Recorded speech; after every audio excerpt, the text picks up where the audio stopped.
চিকিৎসা আজ সেবা না, চিকিৎসা হয়ে গেছে আজ ব্যবসা। মাননীয় স্পিকার, হাসপাতালগুলো আজ মানবতার জায়গা না, অনেক ক্ষেত্রে হয়ে গেছে লাভের কারখানা।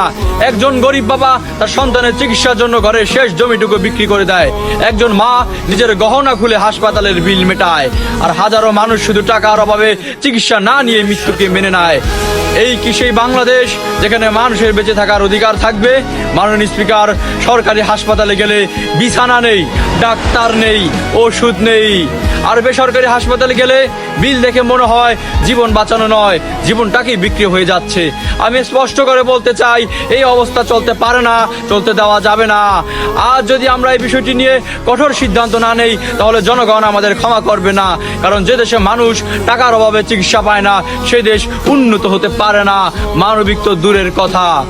আমি আজ এই সংসদে দাঁড়িয়ে বলতে চাই, মানুষের জীবন কোনো পণ্যের মতো বিক্রি হতে পারে না।